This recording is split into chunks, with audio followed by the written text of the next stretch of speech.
All right, all right. Welcome, ladies and gentlemen, to the podcast of Action Require Media. Here we are dedicated to discussing hard truths and finding remedies for our problems.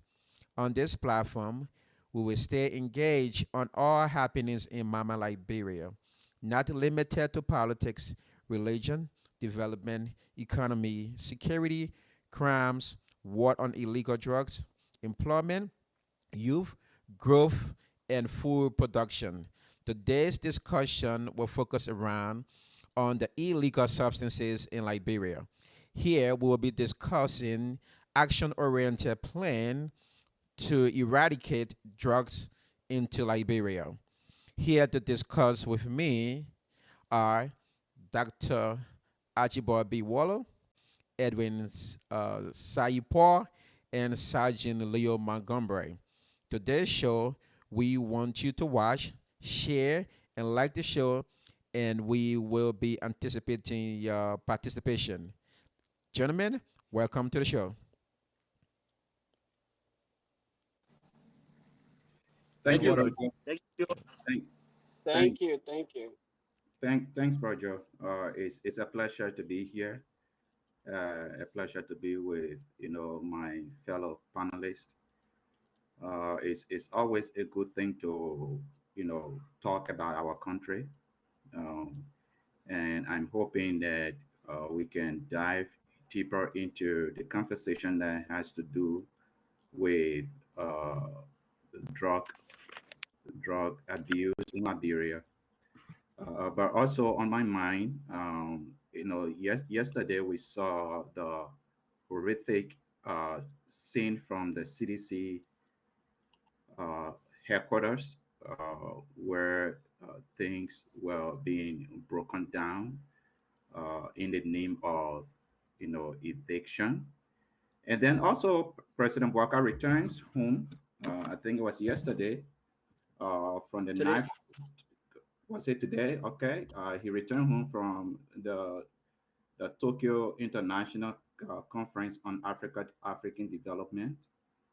We are, I'm looking forward to hearing from the president what was achieved, because following the news around that, there was a huge dedication that went to that conference. What that means is a lot of money was spent. So, I think Liberians are looking forward to hear from the president what was achieved, what would be the dividend from that conference. And then, I'm looking forward to, talking more about the substance abuse issue in our country. Thank you, Bro. All right. Thank you, Dr. Water. Uh, Edwin? Uh, Thank you for having me. Again, Edwin Four here. I'm glad to be on the panel with the other panelists.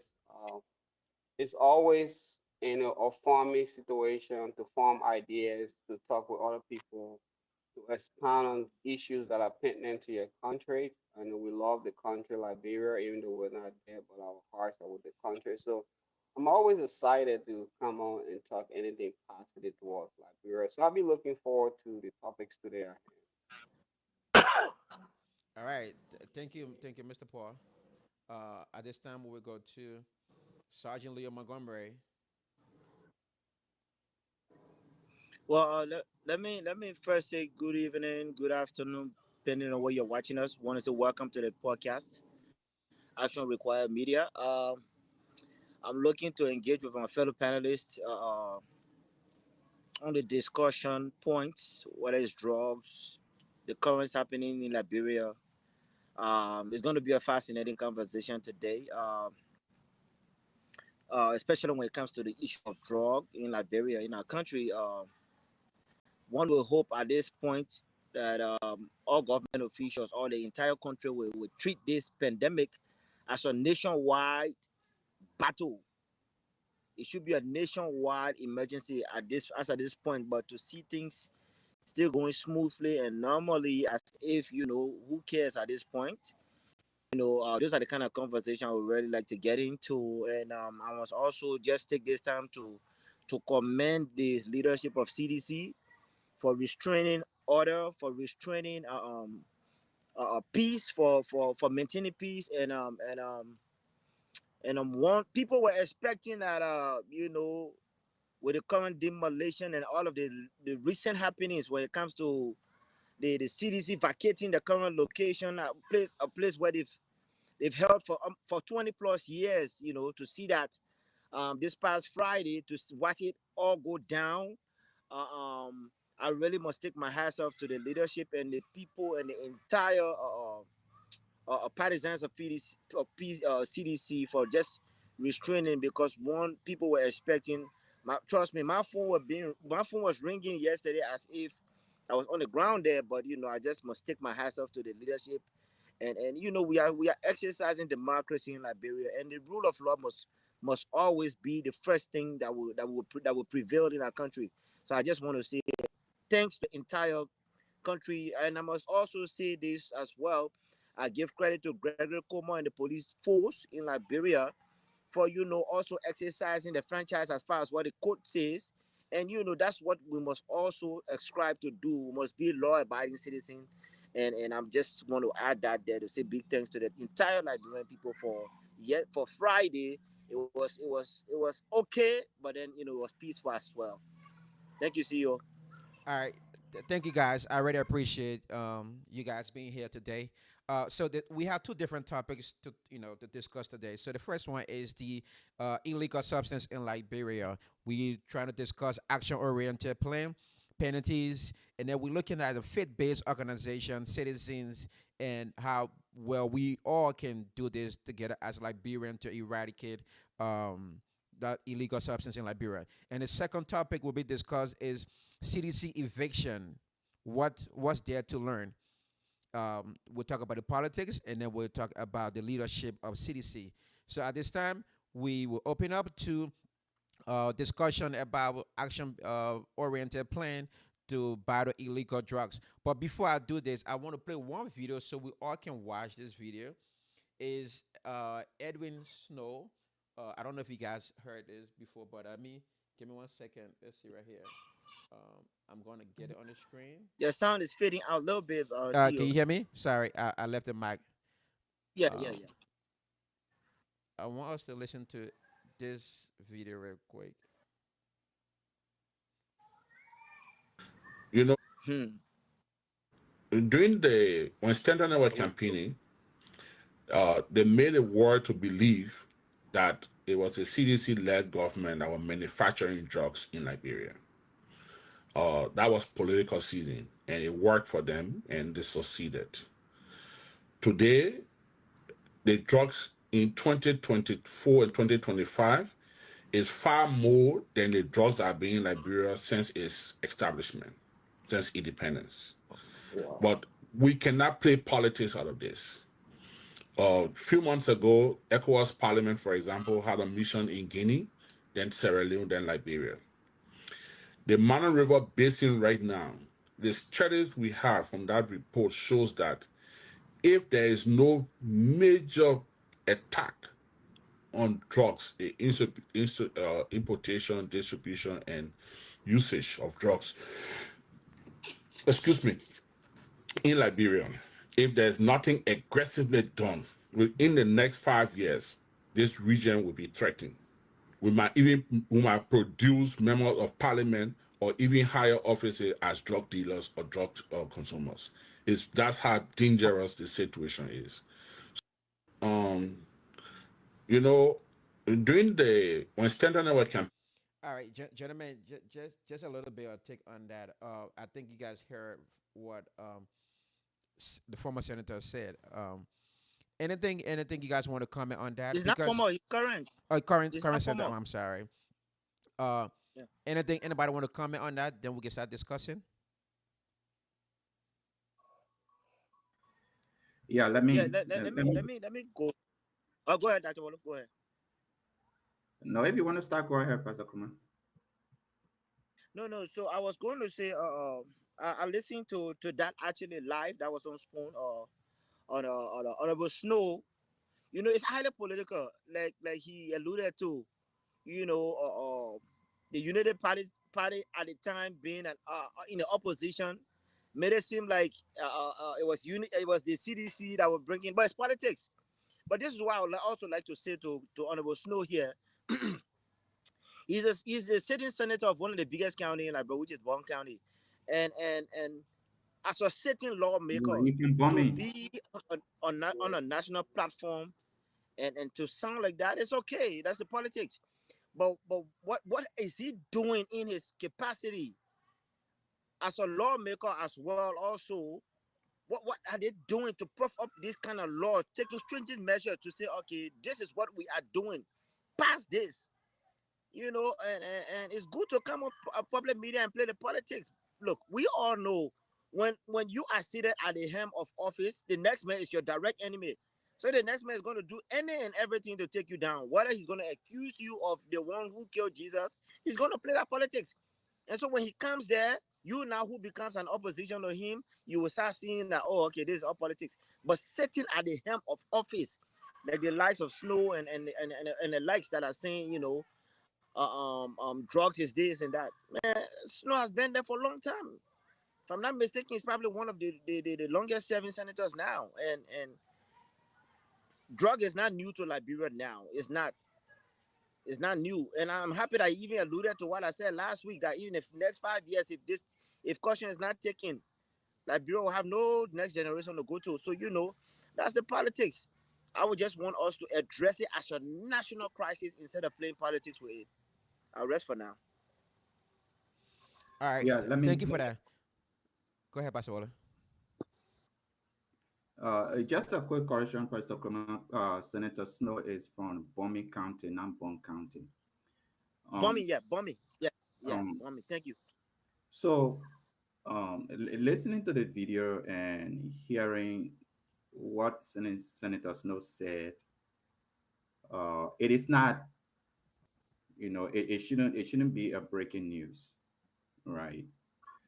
Uh, but I think Senator Snow's point was that the Unity Party, uh, as Unity Party in during the campaign season, they campaign on the issue of drugs eradication, right? That when they were to be elected, they were going to take seriously the fight against drugs. Now they have been elected.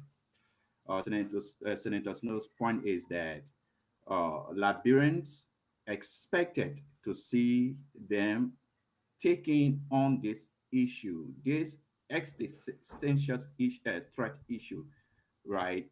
But nothing tangible, nothing has been done on the fight of drugs. I think that was the point he was making, right? That you said CDC were manufacturing the drugs. But now that you are in power, that there are more people that are addicted, that are using drugs. We have more Zocos, quote unquote, uh, than when CDC were in power. So this has nothing to do with one party. This has to do with Liberia as a country, right? So he talks about that it's not just Liberia, it's the entire sub-region, okay, the entire ECOWAS countries. Uh,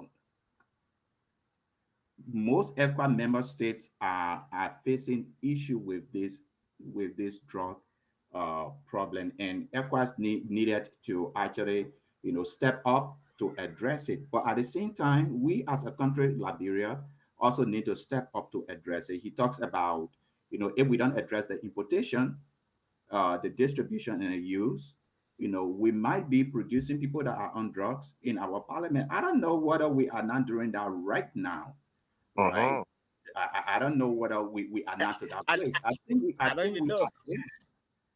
I think we are there. I think there are people in our parliament or in our government that are really, really struggling with this issue, but they will not come forward because because of the stigma around it, right? So Senator Snow's point is really profound, but it shouldn't be a breaking news because we are there. We are at that place where it becomes as the president put it, a health emergency.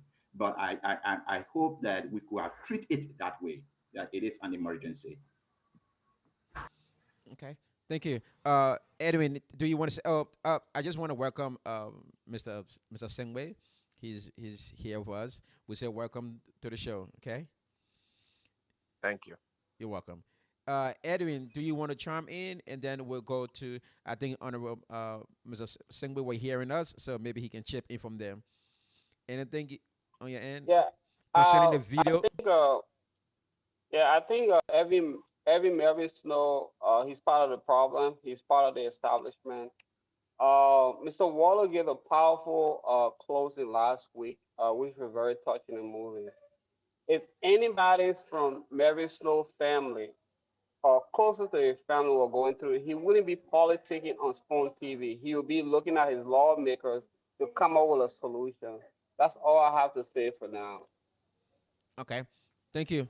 Uh, Mr. Sengwei, I know you came on late, but do you want to chip in on this? Well, I've been on the show since the introduction, Oh, really? Oh, and sorry. yes, yes. So, Okay. well, I'm happy to be on again, and for those that are listening, welcome to another discourse of issues, and that will yield to somewhat suggestion, recommendation, or solutions for some of our issues. Um, we tend not to just talk about the issues, but to also, do some constructive suggestion, give some constructive suggestions.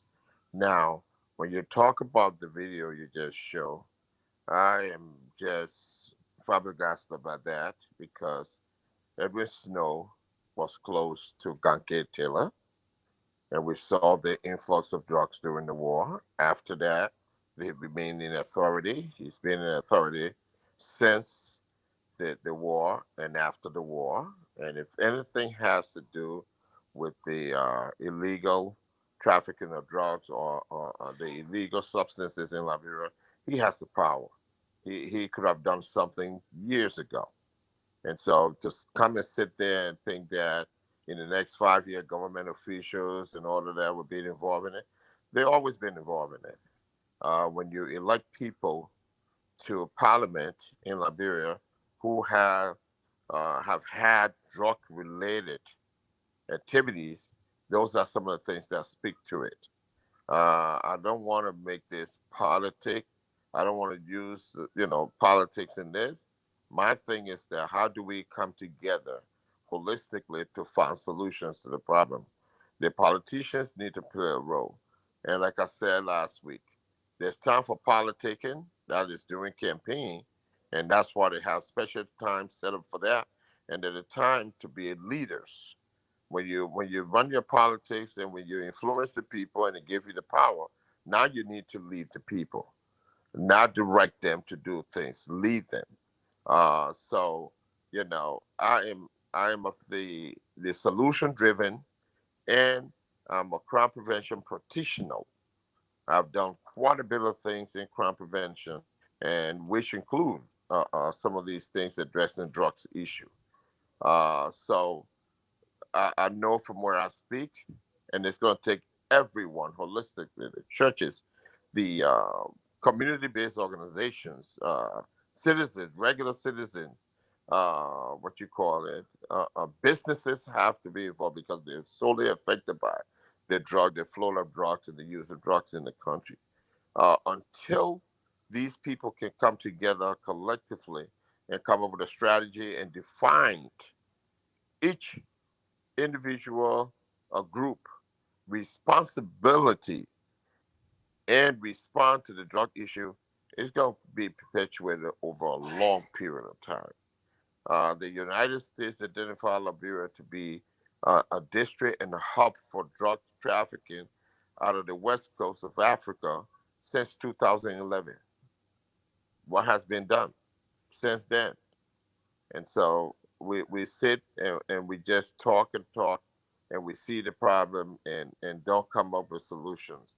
So I would hope that the government, the administration, I hate to say the government because the government is inclusive of its people also, but the administration would come up with a committee or a commission to really look into something that can cure. We're not going to eliminate the drug because it's a worldwide issue. Every country has its own problem with drug use and what have you. But I think we can put a dent in it by making some laws. So Snowden needs to start thinking about what kind of laws need to be in place for the drug user, the drug producers, and sentencing guidelines and all of those things. Those are things that need to be addressed if we really want to address the drug issue in our country.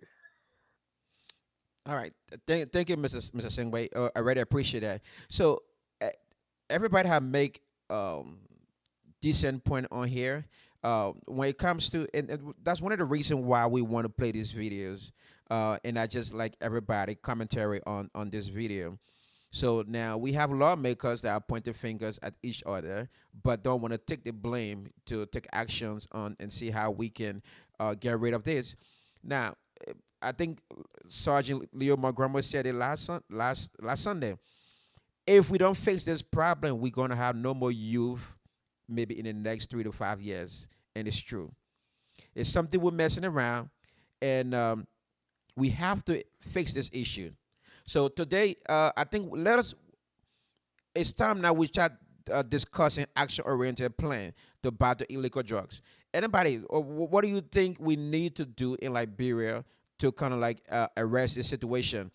Honestly speaking, I don't know if the Liberian government is sophisticated enough to be able to detect, what it have the equipment, the technology to be able to stop the illegal drugs, because I read the same report that Mr. Singh just talked about the United States report on that Liberia is a hub for illegal substances and also a passageway um, for that substances as Hmm. well.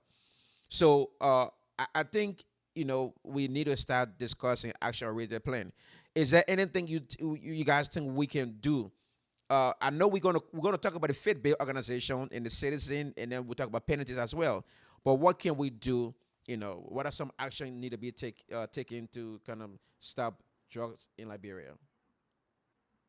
So let me quickly say that um, Liberians youth, Liberians children, Liberian citizens are dying every day from this issue of drugs, and it is it is past time now that our government gave this attention because Liberians are dying. Your President Bwaka, your citizens are dying. Okay, your citizens are dying. The people you're supposed to govern, their children are dying. Young people are dying in the streets. Some of the videos that we have seen on social media, it just hard to watch. And I don't know how our leaders can watch these kind of videos and yet and still be okay with themselves, right? Because Liberians are dying on a daily basis, and they are dying from something that can be handled. So I will go back to what Senator Snow said, beginning with the importation of substances. Last week, I indicated that we needed to strengthen our law enforcement and our investigation. Okay, the Liberian Drugs Enforcement Agency, the Liberian National Police, the Liberian Immigration Services, and all of our ports of entry, we need to tighten security. We need to tighten what that means, Bro Joe, is that any vessel, any individual, anything that enters, before it enters into the country, it has to be searched.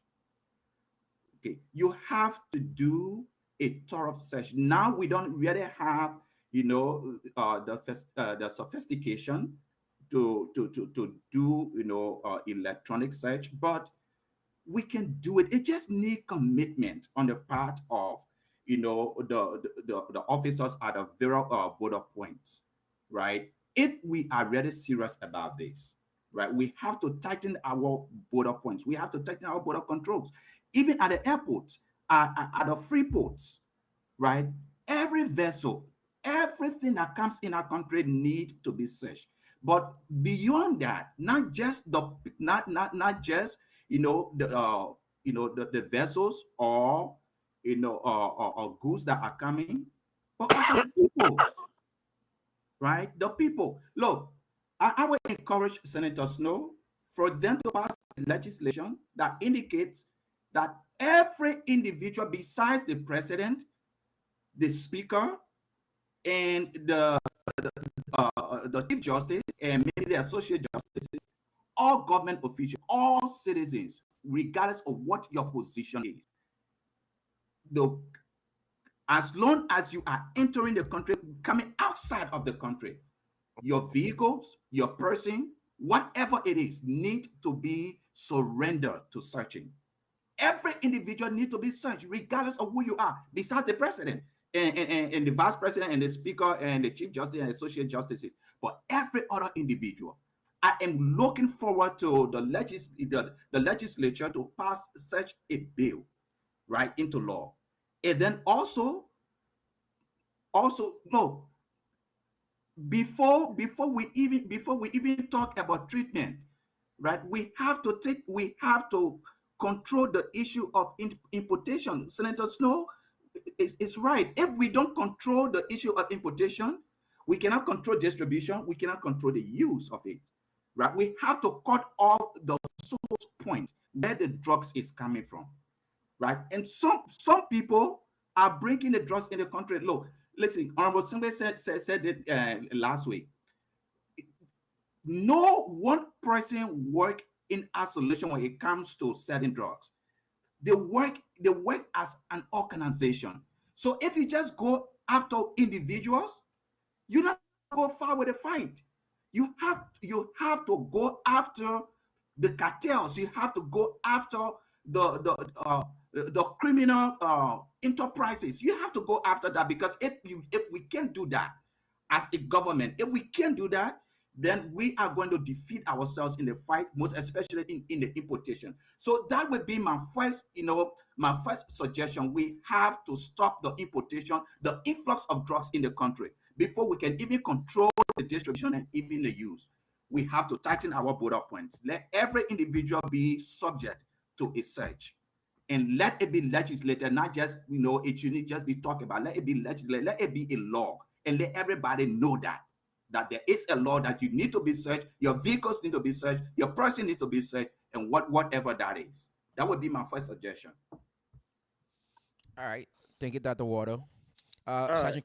Sergeant Crema. Yeah, let me just add to what Dr. Wallow said here.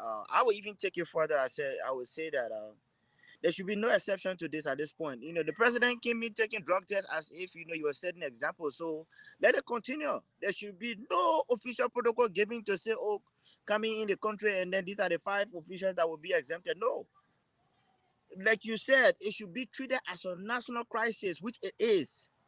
So why the speaker cannot come in with drugs? If a sitting senator will be able to come in, why will the speaker not come in with drugs?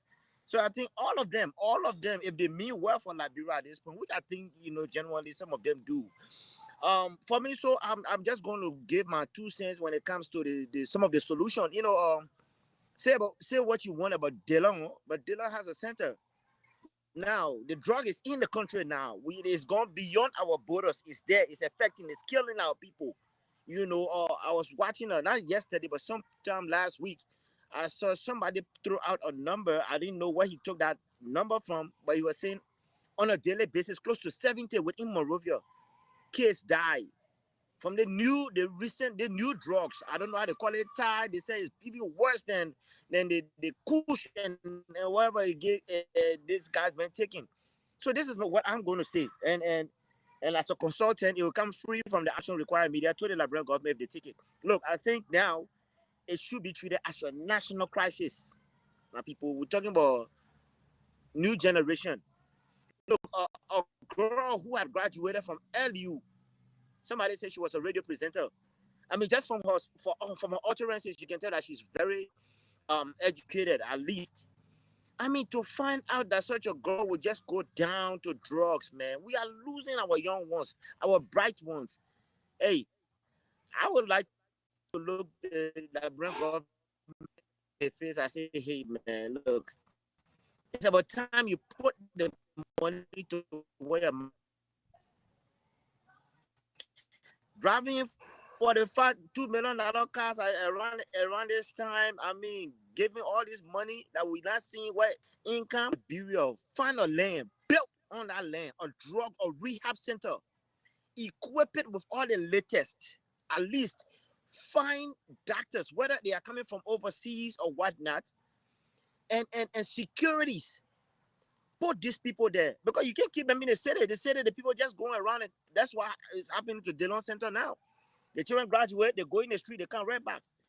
Find a remote place, build that center, security.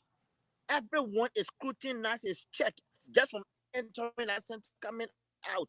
What goes in, family members that will visit the family, let them be screened to the highest degree. And I'm not saying that way is going to eradicate drugs from the country completely, but that would be to me a beginning point. Take it away from the city. Anyone who is found as a user and everything else, take them away. And with this center I'm talking about, equip it with also vocational training. They are there, they are learning how to sew and how to do what. And at the same time, they are treated like any other human being, which they are, but just take them away from this city life so that they can know that, okay, you know what? There's no rich insight for drugs.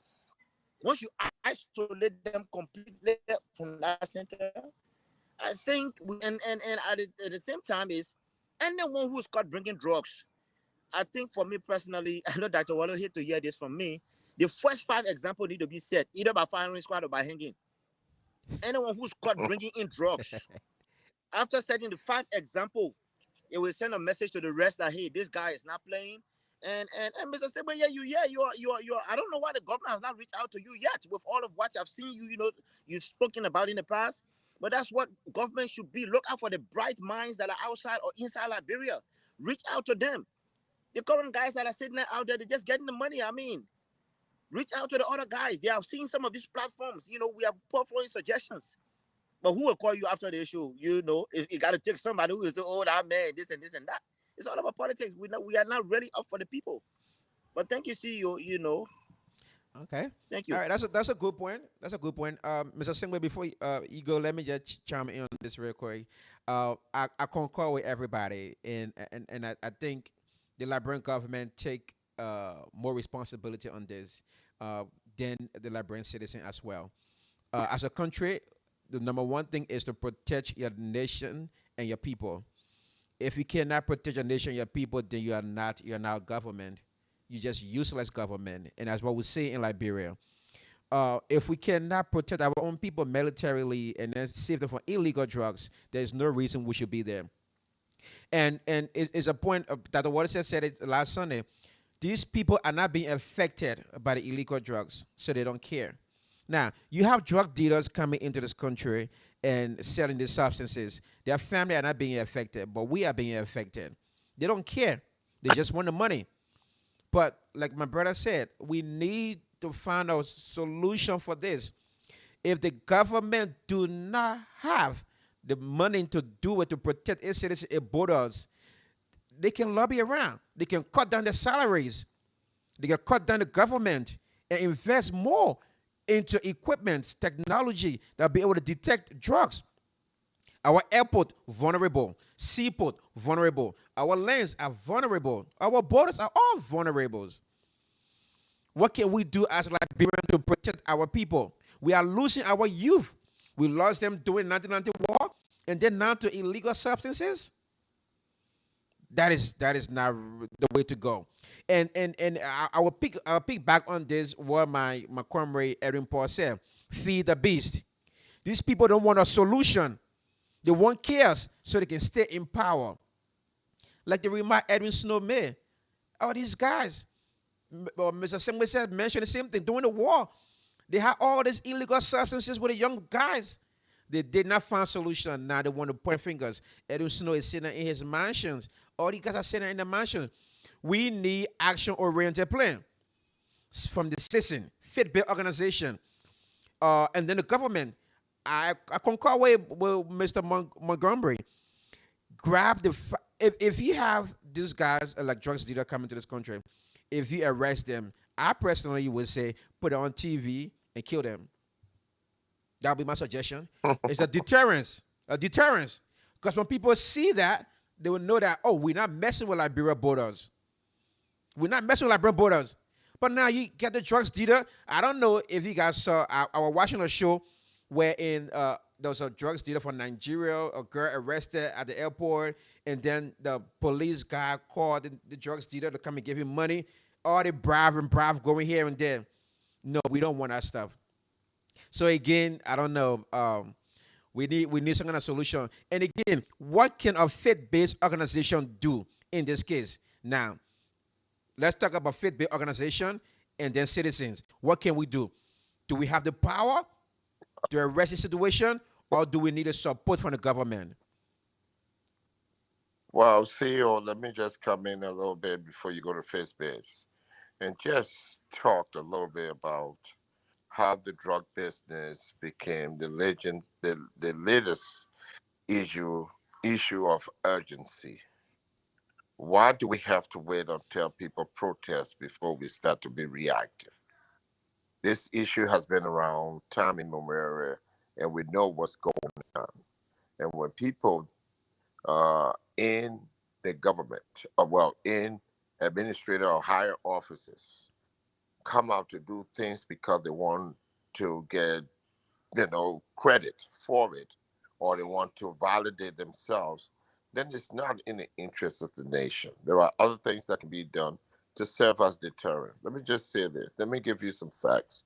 Since 2013, of my security assessment in Liberia, we discovered that there were over 4,000 walk-in borders Mm. in Liberia. Forget about the free border and the airport. 4,000 walk-in borders, and we don't police the borders. So how prevalent you think drug is becoming in our country? People need to sit down and look at and gather the statistical information, details about how you can stop some of these things. We cannot do it alone. We have to be a partnership. And I understand that ECOWAS states have started to have some meetings. What role is Liberia playing in that? When you find Edward Snow on the Spoon Show making these kind of comments, you know he's the representative of Liberia on the ECOWAS team. He's one of the top dogs out there, appointed to it. So, what information has he gathered from ECOWAS when it comes to the prevalence of drug on the entire West Coast in ECOWAS states that he's brought to the table to create legislations? You see, there's actions that needs to be taken to predict what's going to happen next, or to preempt what's going to happen next. Our DEA, how you give a budget to a DEA for drug enforcement at $900,000? That's like a drop of tears in a bucket, a drop of tear in the bucket. So the resources need to be given to the people, not only the resources, but the training, the proper people need to be hired and trained to make sure they can go out and enforce. Drug enforcers are not counselors. They don't go and counsel. They're not psychologists. They're going out to execute whatever operation to deter people from committing those crimes. You have other part of the people who comes in and fill in the other gaps. But for at least our DEA don't even have vehicles They don't even have the things to go out to do the job that they need to do because the government is. What kind of country you see in the world that has a budget of less than $1 billion? Only Liberia. Only Liberia. All of our businesses have been affected by the influx of drugs in that country. And people continue to do the things that are wrong because people bring in people and they make deals with them. They bring in foreign companies to come in, sign huge contract, and no benefit to the communities, to the people themselves directly. These are things that will affect our country and, in fact, exacerbate the drug issue. So we need to really, it has to be a strategic plan. It has to be with partnership. It has to be with Interpol. It has to be with trained law enforcement personnel right there in Liberia, starting first, create some legislation that will pass that will be drastic. The whole idea of putting people on and hanging them and killing them, this is the 21st century, people. You're going to have international community against that as a civil rights of people, especially so when you look at the fragile judicial system that we have. And we see what's going on today. There are people being locked up right now in central prison that have not been charged and have not been adjudicated. And you saw that in the last report recently for the human rights report. So how do you do that? And you don't want vigilantism in your country either, because it creates more chaos. So we got to be careful how we address the drugs issue. That's what I said. My first suggestion is that I hope the administration, the executive, through the president's office, will look at appointed a commission to really look into, or task force to really look into the epidemic of drugs and some of the things and come up with some recommendations. It's not going to happen overnight, folks. It's not going to happen overnight. It'll take time and money and effort to begin to start. And let me just stop there for now. I don't want to just dominate the conversation, but we have to start. We have to start from somewhere. And my strong recommendation to the president, if he's listening, or anybody else close to the president, please ask the president to put together a commission or a task force to look at the drugs issue and come up with serious recommendations. And these people don't have to be Liberian citizens to do that. Okay, that's a good point, and I don't think if we have to come together and solve the problem in Liberia, it's not gonna be based on it's not politics. We have to do it for love of country and love for protection of our citizens. I agree with that. So we had to put every personal differences aside and political differences aside and come together and find a solution for our nation. Um, Anybody else want to go before we go on to faith-based organization and citizens? Yeah, yeah, bro Joe. Okay. Edwin is now on. I try to get him. You know, I will try to get him again. I'll send him text. Okay, so I wanted to read something quickly, and then uh, Pastor Kroma and with Singwe and including you can respond to that as well. This is from Variety Online News. It is about the Liberian drug age, the Liberian Drug Enforcement Agency leadership crisis that has been going on. So let me just read this quickly. Is it tensions have once again erupted within the Liberian Drug Enforcement Agency, the LDA, following a controversial memorandum from the Deputy Director of Operations, Sebastian Farr. The memo dated July 7, 2025, orders all operational personnel to immediately stop taking instructions from two senior figures, Mr. Ibrahim O. Payne and Mr. Aaron Kazo. Farr emphasized that his directive must take effect as of now and now, signaling agency and authority in the midst of what appears to be an internal power struggle. Uh, so this memo actually indicates that there is, an internal struggle, power struggle within the LDEA. And the reason I put that forward is because this is the agency that's supposed to lead the country in the fight against drugs. The first appointment of the president with Ebi Kroma and Mr. Fatiga, the exact same thing happened, right? Where they're supposed to have worked together, and there was a power struggle. Now the president have appointed new kind of new people, and what we saw with AB and Fatiga with the power struggle is still happening at the LDEA. Does that suggest a government that is serious about the fight of drugs? Let the budget thing is important, but just look at, even if you have a budget, if the LDA was well funded, without the kind of leadership that is needed to run that agency, nothing going to be done. We continue to see this power struggle within the LDA. I don't know what is going on within that agency, but yet and still, the government have not actually addressed it in a meaningful way that it will give relief to the people that work there. We continue to see these things happening. That does not suggest to any partners or international partners that we are serious about the fight of drugs. When the It, agencies that are supposed to lead our country in the fight of drugs are having these internal struggles with who does what, and who command they should follow, and stuff like that. What is going on with President Buhari?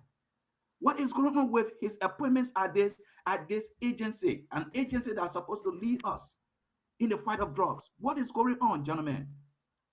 So I'll just say they are incompetent people, because if they have a struggle with leadership, uh, power, who's going to take the lead, who is not going to take the lead, I just think they're just incompetent people, and they should be removed immediately, because we don't need those kind of people there right now. Or it could be something that they're doing, but it's just ignoring the fact that this situation in Liberia right now with illegal substances are real and need to be taken seriously. Or maybe they just plain ignorant, or maybe they just being dumb to the situation that Liberians are facing right now. I would say they are irresponsible and unfit for the job, and I think it's time now the president should take serious action on the LDA, and find somebody who wants to solve the problem rather than struggle for power. We don't need struggle for power right now. We need solutions. That's all I can say to that.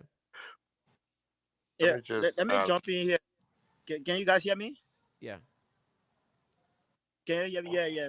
I dropped out a little bit. I don't know. But look, let me say something. And thanks, Dr. Wallo, for reading that piece.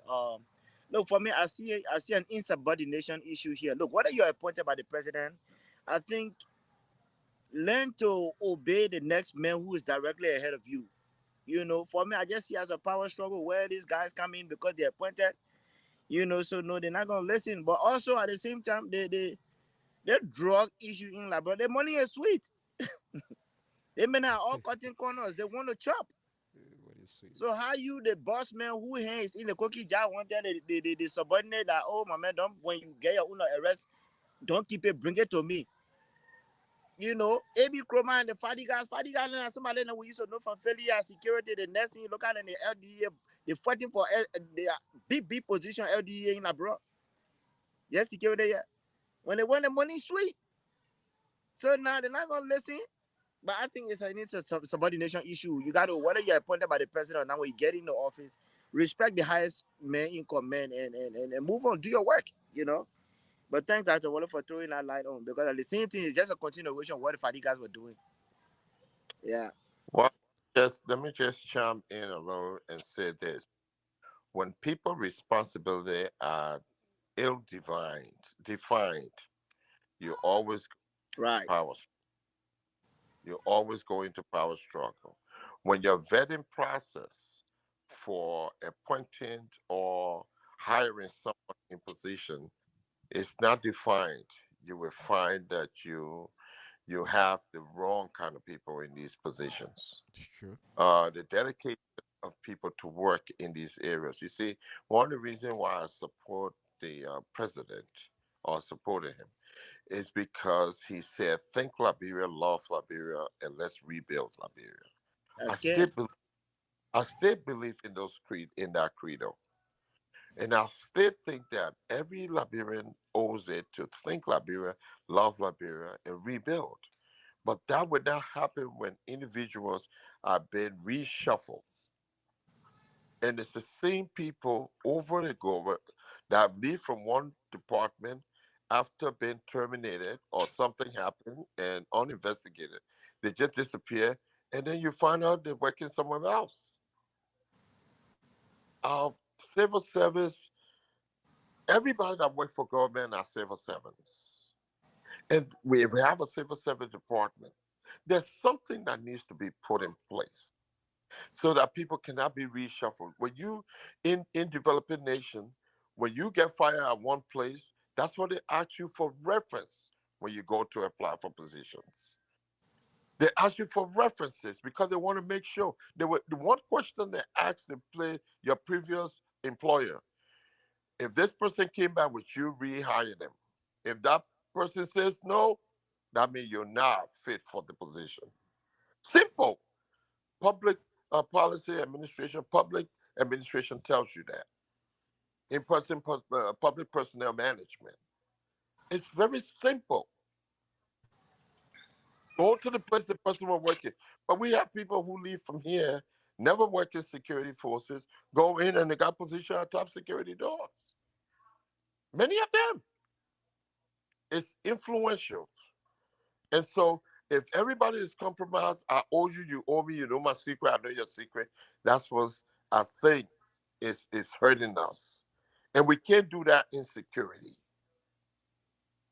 We can't do that in security. Security is an international policing, it's an international brotherhood. It cannot be related to government, to politics. They need to take the politics out of that. DEA cannot be part of politics and part of administration. But when people get there, they put people in DEA who who is connected to that political party. That's what happens. I'm not sure if you guys can hear me.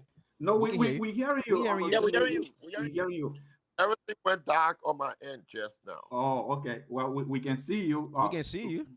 Okay, Yeah, you can see. we You can know, see you. so that's what I say. The commission needs to be put together or a very strong committee, and then do the recommendations. Can I How say to hold, how to hold people accountable. What kind of people you employ in the department. Now, let me just say this, Dr. Waller, and then you can come in. DEA is one little aspect of addressing drug issue in our country. It's one. They're drug enforcer. So by virtue of that, all DEA personnel need to do periodic drug testing. Yes. Those are some of the things that you And can drug put in search too. place. Search the houses too. Don't worry about drug search. They do the drug test first. Do the drug test first before you get the job. And you got to go and be tested. We don't want you to go testing the drug and using it and say, oh, I just want to make sure if that kush or that the other thing. You know? So we do drug tests every 6 months, and it's a requirement for your job. And we need to train them and pay them competent salaries so that when they go out there, they cannot be compromised by somebody giving them $500 when they're making $125 a month. Salary discrepancy needs to be looked at. yeah. That's what this commission is going to be looking at if we put one together. Thank you. I rest. Yeah. So Jeff for 30 seconds, Bro Joe. the commission, you were talking about, right? So now we are talking about budgetary, Also, constraints, yep. right? Where even though I don't buy the fact that government always saying we don't have money. I don't buy that stuff, right? But there is a constraint on revenue right now.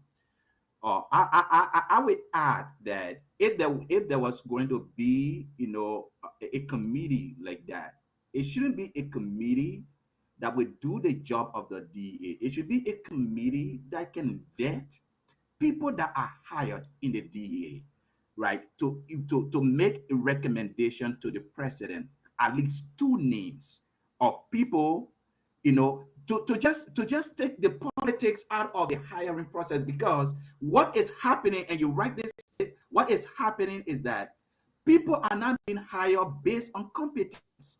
People are being hired based on partisanship, right? Yes. Because you belong to my party, because you helped me to campaign, because you helped me to bring me into power, so I award you with a position. And the country suffers as a result of that. So we don't have people with the expertise to do the job. We have people that just occupy the position, take a salary, and nothing is done. So if we have a committee that can vet people, to recommend at least two names to the president to see who he appoints, that will help a lot. But to have a committee that's going to do the job of the DA, let us now, do away with the entire LDA staff. But the LDEA can be a viable institution, a viable agency that can help to lead the fight of drugs. We just don't have the competency at that agency. And President Boga have done a terrible job at appointing people at our agency. Yeah, Terrible, that's terrible. that Just that is so true. pass the one. Let me Let me just let me real let me quick. let me Let me just correct something real quick. My suggestion of a is not to hire. My suggestion of a commission is to look at and come up with listed strategy or solutions that can address it.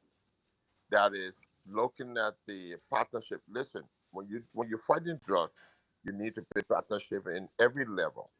That way, fundings become available with your partners because they see the seriousness of the problem and they will come and step out. That's why the partners come in because collectively, you guys can make sure you start to make some strides in whatever you want to do. That's the kind of commission I'm looking. Not that as far as the vetting process, the administration can decide what they want to do. I don't think that should come from a commission. Okay. So yeah let let me me let me let Sergeant Montgomery comment on this. We have 10 more minutes to discuss the fit-based organization, a citizen, and some other issues. I want us to touch CDC eviction before we leave. So I believe we have 10 more minutes uh, to complete the show. Uh, Sergeant Montgomery. and yeah, let me just say everything we've said here tonight is it just leads back to accountability. Who's being held accountable? Whether somebody is trained and look, I thought I mean I saw that Joseph Boakai was not our president was not serious from the onset when he go appoint some papi almost 85-year-old whose hands being held to get down the steps of one of these buildings and he appointed him to some position I don't even know. Eh? Retirement, the people are not coming to do what work. Look, when we talk about putting somebody and hanging them, it's not to portray us as some non-score or people who just want to see Liberians die because of it. Look, who is to say how I run my country if I need these things done to eradicate drugs? I know Honorable Sebeya said, what the international community will say. Who cares? If I want my country to be better, if I'm looking out for my country, better yet, who's telling China, say, hey, your drug coming in your country, you kill the individuals are bringing drugs. What the international doing to Russia then who don't even care for human rights. North Korea then, what the international community, the people are doing what they want to do to defend and protect the country. So if we are saying, these things must happen, and the international community will kind of say, oh, la, bro, you're on the map for killing your people there. If it is to clear the name of my people and make my country drug free, I will do it. No, it's time for all the international community and UN then low. These things are just big names. You have Waka came out with Polar Bureau for it. No, the catchy phrases will catch the people. When it catch you as a hook in your job, I can drive you anywhere. If I were a president, I would do what I want to do, void of what international community will look at me to say what. Other countries are doing it. I don't want to call it a great country, but if you know what they're doing around the world to cause chaos in other countries, supplying the same drugs we are talking about, then I want to set my country straight. And you say, well, the international community, with all due respect. Well, I So, mean, Sergeant, some of these things just so close your eyes and just uh, protect your real quick, country. you Sergeant, you Sergeant, okay to say that if you're not depending on the international community to help you out. That's Exactly. true. See? That's true. So, so, That's true. so Nigeria is in a position where everything we do in that country, we You will pay for depend it. on, they pay for Yeah. it. So obviously you got to be concerned with what their reaction going to be with things. And that's Yeah. all I'm saying. oh so I so got you. so Now I got so you. How so you now I listen see to the yourself problem too. now. The problem here is again. Let's look at this, right? Put red ants and black ants in a jar and shake it up and make them kill each other. And For see the what person who's survive. shaking the jar is not the one to be blamed. That's what happened here. So Uh, I agree with Brother Jesse. So if we want to solve this problem, then the international community we try to find a way and see how we can get the hands off it. Because our people need to be protected. Look, But Pastor just go back to Wallo, them big for money Mr. now. Singway, Mr. Kroma, they think we need drastic Yeah, action. We need deterrence. Okay? Right. Deterrence. Donald Trump is doing the same but thing. you, We need deterrence. Donald Trump not killing that's people. why you I what don't say he's killing people. But we need deterrence. If we find this stuff Roger. going on, we have to have a solution that would turn people around and say, oh, I'm not doing this stuff in Liberia. Somebody got to do it. Roger. CEO, Yes, sir. you can do those things with the help of the same international community that's supporting you. That's But you true. just got to make the case. That's all. Yeah. Yeah. You just got to make the case. Without And them, you would not succeed. True. true, true. Because there's a That's true. message that Last, the right way lastly, or yeah, lastly, yeah, 100% true, Sengbe, and I'm happy that you said that. But in addition to what you said, right? If even this drastic issue we are talking about, even if we keep it in the context of history, we kill over 250,000 Liberians in the war because we thought there were rampant corruption, there were bad governance, and all kinds of stuff. What do we learn from that? 250 people died. Has the country gotten any better? Have we have we More need have to we die for it to get better. self-corrected? More need to die. More need to No. die? Yeah, but All right, guys. Pastor Let me Wallo, let me come in a Eddie little back. bit. Sorry, guys. Sorry, guys. I'm running a restaurant here on over here, so I had a little bit of influx of customers. But so I was listening to you guys on mute, so I was listening to everybody's point of view. You know, yeah. laws without enforcement are just suggestions. Can you tell me one law on the book in Liberia that is enforceable? Not one. Even the people that are leading, they're not following no laws. When we started the podcast, we talk about, disrupting. We need somebody to disrupt the system, somebody that cares for the country. All these statistics that you guys pull out for the UN and what they're going to look at, it's okay. It's good to be a statistician and stuff. Liberia population is 5 million. It only takes one person or take a group of people that love the country. If you take the military and deputize them to the port to solve the problem, you get it like a 30 days or 90 days time. That situation will be solved in 90 days. They're going to find you, reassign the people that are already assigned there, that are having the jobs still coming, you reassign them and put the people that you want to do the job. Put that money up. That takes being a patriotic person that have the country at heart. You don't have to.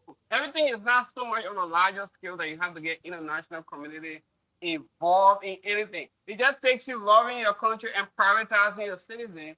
You can deputize the airfield. They're sitting around. They don't have money. Their pay is way behind. You can take a certain fund and tell them we need 90 days. We want to see what's going on, where the jobs is coming from.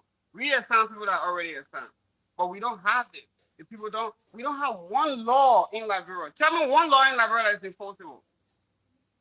I'm gonna wait for you all day. Tell me one law. So all these laws, we got all the ordinances and stuff. They are just all suggestions. That's what we have in the country. We have suggestions. We don't have laws. We can go about them, and this is the right way to do it. We can go and say this is what we got in the books. This is we want to be. We want to be formal here. We want to be professional. Our country is not formal. It's not professional. We are not in normalcy. We're not. We want to sit on here and act like it exists. We're just deluding ourselves. We're deluding ourselves. If that drug situation want to be addressed right now, all the international community, all these forms that we're talking about, in a rational sense, this is how you go about it. But right now, we need patriotic people that care for the people that are dying, the younger folks that are dying, like their own, to go on the ground and see to it and find the root cause of what's going on. It doesn't take international community to do it. You can take a 500,000 budget and deputize the AFL to do that. All right, take it, Sam. But again, I know we all want solution for Liberia problem. But again, we have to take Liberian to save Liberian, and not the international community. Yes. Right before we go to the faith-based suggestion, let's look at. I just want to say, right? Look, if it's time for Liberia to start losing friends to create a stable Liberia, let's do that. I agree with that. I will go back to Libya. When the late Gaddafi was putting his foot down to straighten his country, he didn't care what international who are his partners that were coming in. To the enemies of America. For us, we will not run to America to beg. Mr. Montgomery, I'm not interrupting you, but what these? I'm not interrupting you, Mr. Montgomery. With these friends, what have we done? Name me one country that is associated with America that is not in America that is successful. Thank you. You see, if it costs for us to make friends with the Chinese and all these people, then look, you see, democracy doesn't work for a country like Liberia. Let me just put it that way. If it will cost to make friends with the enemy of the people, then that China, that North Korea will run to, that we can't develop our country, will go. But you talk about international community, then the people see international community helping the drugs to strengthen your community with drugs. Because why they want you to be dependent on them every time. It happened right here to Russia, Libya. A gentleman just put a foot down to straighten your country. They went there. Look at Libya today. But my thing is, look, I don't think we need the international community to save Africa or Liberia as a whole. We do have natural. We made friends with the international community enemies. Let's do that. But we do have natural resources that can save us from all our problems. But we don't have the processing plan. Like you said, we had to find other alternatives to develop ourselves. But again, gentlemen, let's stop right here. We still have about maybe 10, 15 more minutes to discuss, so we can end the show. So let's go to. We'll come back to the topic. Yes, we can come back to next Sunday. For next Sunday, because there are some things that people say here that are provoking. Talking about leave the international community. They say when I do nothing. I'm glad you got your seat high it's supposed to be. You need to be high.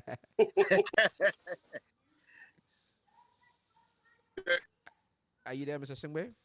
They raised the money. They got their own fund. They don't depend on it.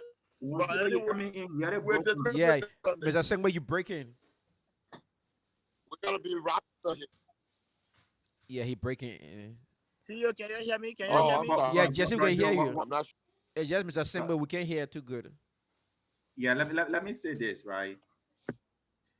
Hold on for a minute. Yeah, I think you need to go back to where you were. Let me say that we can be drastic. We can fight drugs. No, that's all. Without taking a human life. And Really? We can fight drugs out without. No, listen. We can fight drugs without Absolutely. losing our friends. We can fight drugs and keep our friends. Correct. We don't have to lose our friends because we are fighting drugs. Doctor, Exactly. Okay. Doctor, one So quick question here, please. See you allow me. The guys that are bringing in drugs in the country, are they not taking lives? They are taking lives. No, that's not that. You see, we can't look at it from that point of Oh view. no, you see, this is the Oh. part of politics now that I wouldn't want. Somebody bringing in No, no, something not to kill politics. somebody, then you say, oh, we can't look at it We're that way. talking I'm real. gonna send the person to hospital. No, no, all right, no. can we respond to your question, Kuman? Go ahead, sir. Go ahead. No, let Amosembe go ahead and then I will come in. No, you cannot. You cannot Okay. take the drastic action and talk about there are people dying. You see, during the war, there was total anarchy, no law and order in that country. And as Dr. Wallace said earlier, it was because of rampant corruption and all these different allegations against our leaders. We cannot be that drastic. You cannot live in isolation on this earth. Every country needs another country to survive. Liberia, that's why Liberia is in the position it's in today because we've not done anything to sustain ourselves over the many years of receiving aid from our so-called father, the United States, because of the lack of real good leadership. And so we've had all the funding. I don't want to go back to, talking about Ellen administration or right after the war, because the international community really gave us the resources we needed right after the war during the Sirleaf administration to really begin to combat some of these things. How it was spent, what it was done, and when you go back every year and look at that report, you will see that the UN, who was overseeing that, gave a negative report reporting on Liberia. You will see that. The people give you money, they expect you to do certain things. You don't do it, then they come up with a report. And so we're continuing to go out all over the place, ask for funding because we have not been able to manage our own resources correctly to benefit our people. And we will continue to do that and be in a position if we don't put heads in place where they can think and bring about the growth of their country. So we depend on the international community. We cannot turn our back. They have to be partner in the war on drugs in Liberia. Thank you for the opportunity. All right. Dr. Wally, you want to say something? Yeah, and thank you, Amosembe. And what I'm going to add to that is it is the fact that if you are very passionate about killing people that are bringing drugs in the country, talk to your lawmaker to pass a legislation about that. That's what civilized society do, right? You don't just execute people because you caught them in an act. Well, you send them to court, and there should be laws, right? There should be laws that will indicate that when they are found guilty of the act, they'll be they'll be executed. Okay, that's all I'm saying, Okay. right? We cannot compare ourselves with country like China. China is the second largest economy in the world. Okay, China can do without America. Can we, as Liberians, do without America? All Can right. we? No, So, no, hold on, bro, Joe, hold on. Can we do without America? We cannot. We cannot do no. without the international community.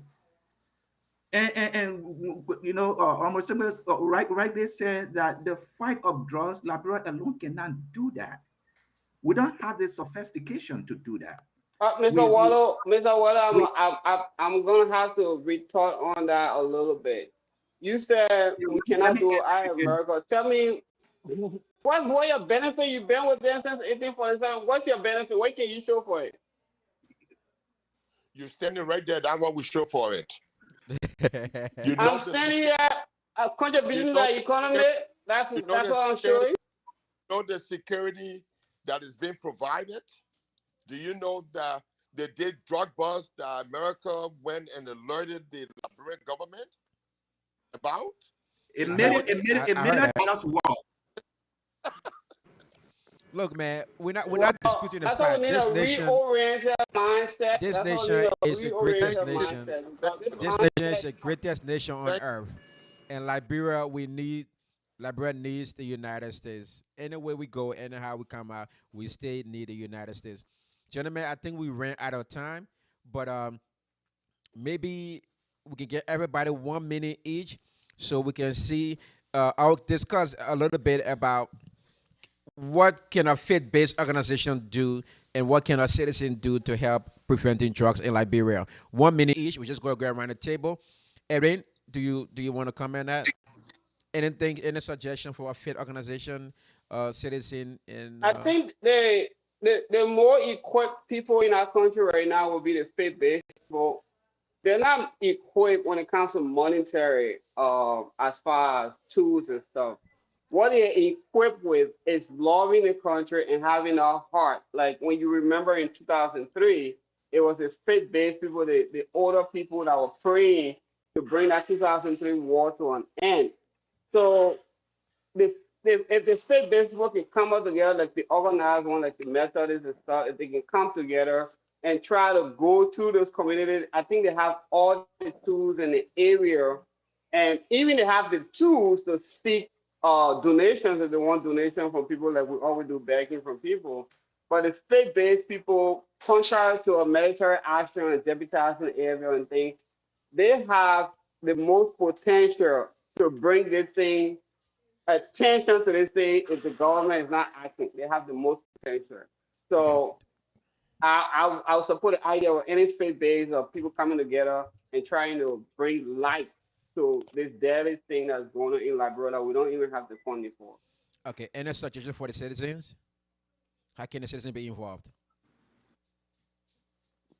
What is this thing going to this what is it going to protest? I'm I don't asking, know. is there Frankly, any suggestion? frankly, I don't know. I don't know. Okay. I All right. don't So know. They're we'll powerless. move on to Dr. Wallow. Pastor Wallow, anything? What do you think the faith-based organization should do in citizens as well? So, thank you, Virgil. So, faith-based organizations have been doing a lot in our country, right? But I think one of the areas they can really, really be a great help is with the awareness part of it, right? In our country currently, we have most of the schools that we have, besides the government schools, most of the schools are faith-based organizations that are leading those schools, right? I'm hoping that the government, again, we can have a piece of legislation that allows uh, drug or substance abuse education in our schools, right? Because let me tell you something, the vaccine against drug abuse is education. We have to educate our young population, our students, right? So the schools, the faith-based organizations, that are leading schools, we can have the awareness piece. They can help with awareness in churches. Awareness can be done in churches. Awareness can be done in schools. Okay, I think they can help a lot with that. Okay. But I'm not. When it comes to the citizens are the one that have been affected. Okay, they are the one that have been affected, and if they understand how serious this thing is, they can hold their government accountable. Okay, they can hold their government. They can hold their elected representatives accountable. Yes. They can get involved by holding people accountable. Like you see, the gone time, the march they had, it was only good for awareness. After that march, what happens? The government called them to the executive mansion and just gave them sweet talk, maybe gave them a little money, and that's it. Theo, can I do my closing? My battery is dying, please, guys, if you don't Yeah, mind. because I That about would to be say it. So let's if they really see the seriousness of how this thing is Pastor affecting them, Dr. Waller. just hold their Okay, government accountable. So, okay, that's fine. Mr. Singway, 1 second, you will bring your comment, okay? Let's Sergeant Montgomery give a closing Yeah, statement. I think his battery is running dead. yeah, All right, go ahead. yeah. But let me say thanks to your listening audience and my fellow panelists here. I just want to say, look, when it comes to faith-based organization in Liberia, and for me, I always like to say the hard truth. Majority of our faith-based organization in Liberia, if not all of them, have all gone political. They all support one party. So for them to strictly come up and speak against this drug thing, some of them would try. But look, dude, let me just ask a question, right? You find a boy who's selling at the corner of a church, selling his drugs at the corner of a church. When you go find out, he's one of the big type payer or one of the big offering payer. Kind of donate heavily to the church. And the pastors they are walking around, they seeing that, not just pastor, imam, Muslims, or whatever it is, right? Take Yeah. these things away from don't look, it got to be a national stuff. Now understand with the faith-based issue. If the pastors will put away the Bible and just speak on against drugs continuously, that'd be fine too. But all of these guys are all corrupt, they are all political now. Or most of them working in the government right now. Most of them, but that's my closing. I just want to say thanks to you guys. I always like Okay. to speak my mind when it comes to this issue. It got to be a nationalistic issue and forget about these faith-based guys, then they're all corrupt. Thank you Okay. guys. Thank you, Mr. Kurman. Mr. Singway, you want to go? So, gentlemen, like, I think we need about 4 more minutes or 5 more minutes. Uh, we have to Yeah. close the show. Let me just So, yeah. other places where they try to address the issue of drug abuse, they've somewhat been successful. It totally not been eradicated, but it's been somewhat successful and minimized based on the the acceptance of every entity of that jurisdiction, of that country, of the community. And I could tell you the faith base played a very important role because they have the audience that you need to go in and speak to and to disseminate information. We call it PSA. Any information you have, you carry to faith base, they can make that happen for you. You see, there's certain things you can do with the faith base that are positive. We're not saying the faith base is not positive. So when you come to the citizen, you can do crime watch in different community crime watch. These guys will be on the lookout. If they see drug something going on, all they need to do make you man must call and you go in there. They're community-based organization. You see those guys in the street using drugs or somebody who's a drug dealer, you go in there, you talk to him, and the finalize is listen, my man, you gotta get away from selling drugs because the next time we catch you, you're going to Belaya for 20 years. Or you can go to this place where these people in this entity, this community, this group can help you out to get you off your street and get you on the right path. You can go to this school and learn carpentry, or we got this place for you to go learn how to do masonry work, so you can start helping to build houses and make some income. All of There you go. these dealers, they look at. I'm not talking about the big way. The cartel, that's a different issue. You can go after. I'm just talking in respect to faith-based and community. Because without community, police or security work is not completed. That's true. That's the most important in policing, the community. When something goes down in a community, you walk in, you're asking people what happened. You're looking for witnesses. You don't have no witness, you don't have no case. Okay. If people All don't right. give you the story because you're not, that's what we're talking about. When we say it's an inclusive effort, that's what we're talking about. So, this program here, we're going to continue to educate people while we That's share true. some of our experience and whatnot. So it Okay. doesn't have to be, you know, we're not saying that all pastors are golden. I know no country in the world that shut down on a Sunday except Liberia. Nothing happened on Sundays. Everybody in church. So see Yeah. you all. Thank you. I know Okay. you have the time. We will Yeah. continue next week. So thanks, gentlemen. We really, I do appreciate your time that you took off to be here. Next Sunday, I'm trying so we can start a little early, like 4:30, and then ends at 6 o'clock. But I just want to appreciate you all for your contribution to Mama Liberia. And at this time, I would just ask. So what we doing now? We'll just ask one person to end the closest show. I don't know who want to volunteer today. We'll give you 1 or 2 minutes to close the show, and then we can leave. And then next Sunday we can pick somebody else to do the closing. Anybody want to do the closing? I Dr. think Water, you want to start? I think Edwin should start Yeah, today. Uh, Edwin should do it because Edwin? Edwin is close.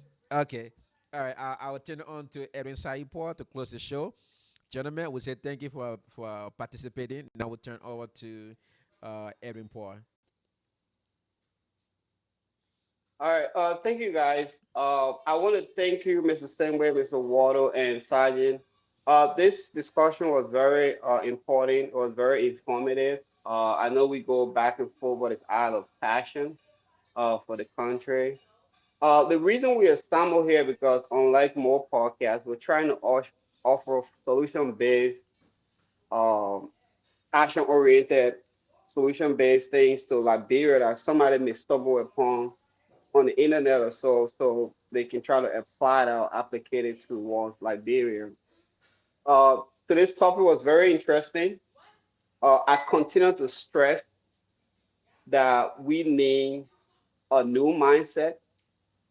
A new mindset would be instead of relying, a country being reliant, everything has to do with what would the international community do? Maybe you can reorient your mindset to a business mindset. You can say, how many iron ores or stuff that we have? Who can we do business with so we can solve this problem? Maybe that's a different mindset instead of how many people can we call so they can do it to us or credit us some money so we can have this thing solved? Because if you have that mindset, apparently we've been having this mindset for a very long time and we have gotten nowhere with this mindset. So we need to reorient our thinking, helping ourselves first. Is instead of bringing people in, people don't have the best solution. Everybody, it doesn't matter if it's America, everybody goes into any situation, they're not going to give you 500 million for no reason.